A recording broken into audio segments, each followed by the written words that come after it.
కాలమాగి చూసిన అనుబంధమే ఇదిలే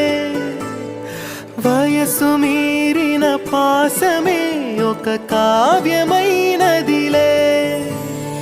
రేపలా ఎప్పుడు కంటి పాపగా కాచులే